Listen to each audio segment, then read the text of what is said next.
Not all magic is loud. Sometimes it's seasonal, it's simple, and it's done in the quiet moments. Today I'm going to rearrange my altar for Yule, and this is going to be the first instalment of the Mundane and the Magic.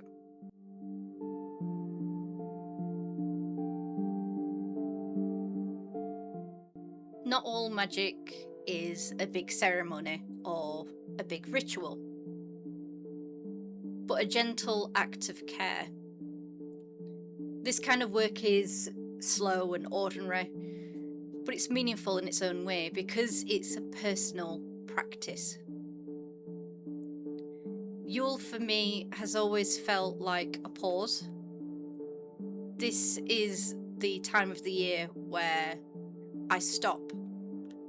I take a moment to breathe and to reflect, especially as the year draws to a close, or for some, it's just the beginning. This is one of the 8 festivals or Sabbats that occur in the year, and it reflects or follows a nature-based cycle of the land, forever turning and quietly progressing without us realising. Hence the name, the Wheel of the Year.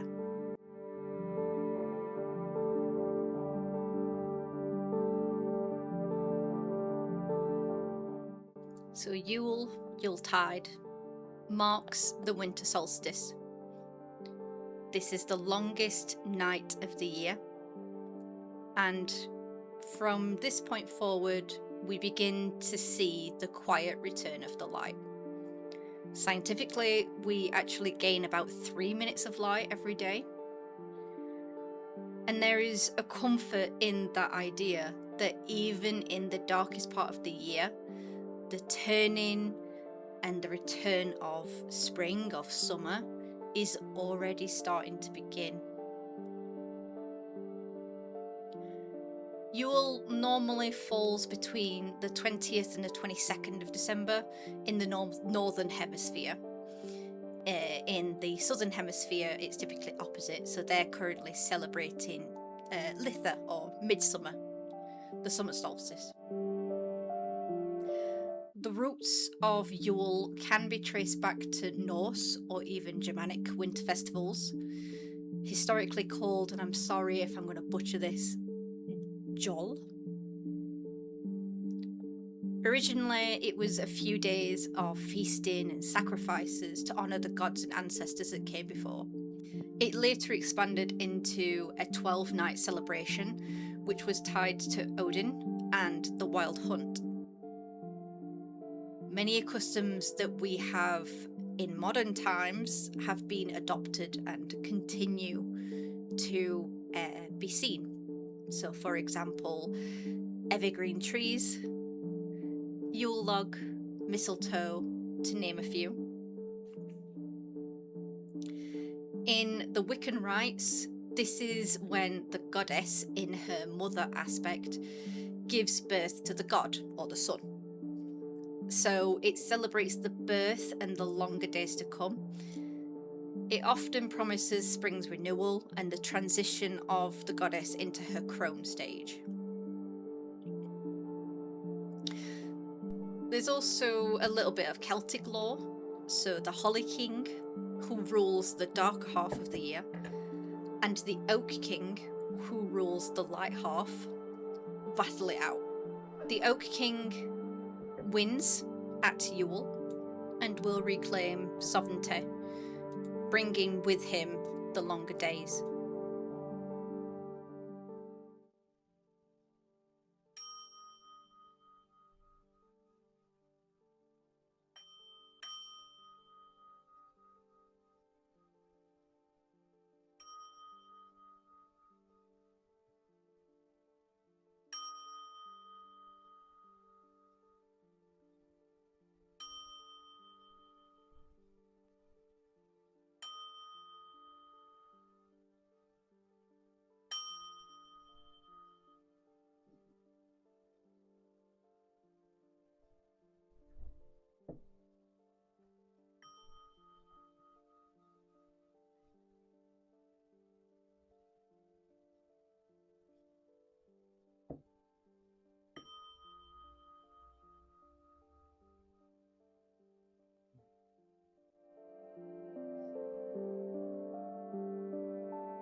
As I begin my Yule altar, I'm not aiming for perfection or anything elaborate.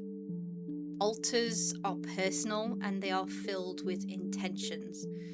So I'm choosing items that feel right and seasonal.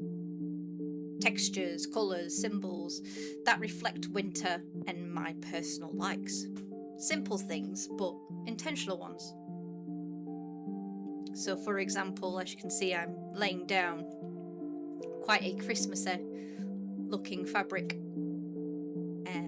But as well as that, I have this altar cloth that was gifted to me at the beginning of the year and I've not really used. And I thought that this would be a perfect way to use it. I also purchased this moon phase tabard, I suppose you could call it. But now that I'm looking at it and I'm stretching it out, I realise that the moon is not quite circular. It seems to be stretched out. But I do have some exciting things coming, and I'm hoping to replace it with something similar from my embroidery machine.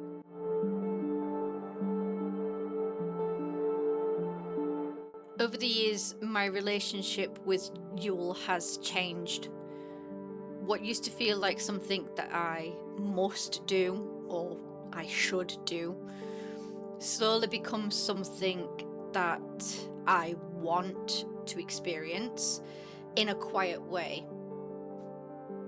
There's less pressure, fewer expectations, and more space to just be present with the season as it is.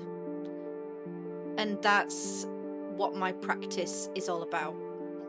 Everybody's looks different.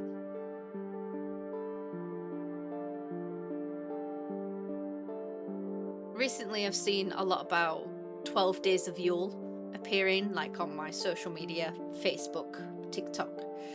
And I do think that it's awesome that people are finding and sharing new ways to connect with seasonal traditions. I'm probably going to adopt some into my own practice, but I also think it's extremely important to remember that there is no single right way to celebrate. Spiritual practices can evolve. They should be deeply personal to you. And if it's something that you want to do, and obviously you're not harming anyone, do it. Yule or any Sabbath doesn't have to be a checklist or a performance. It can be as simple as tending to an altar, lighting a single candle, or taking in a quiet moment to acknowledge the turning of the year. And even with each Sabbath, it's okay if it looks completely different every time. So my altar was very small last year. It's only recent that I have expanded onto the top of this cupboard. And it's also okay if it doesn't happen at all. I myself have, I guess you could call, neglected changing my altar this year as often as I would like. Don't know if you noticed right at the beginning of the video, but it was Lammas, or the 1st of August, since I last changed it. I completely overlooked Samhain, or Halloween. One of the main reasons being I was probably very, very busy. And so, yeah, neglected changing my altar.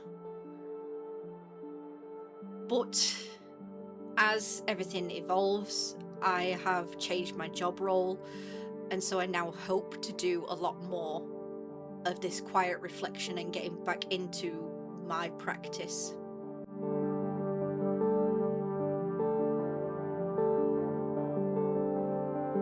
This kind of stuff might seem mundane, cleaning, rearranging, choosing what stays and what goes, but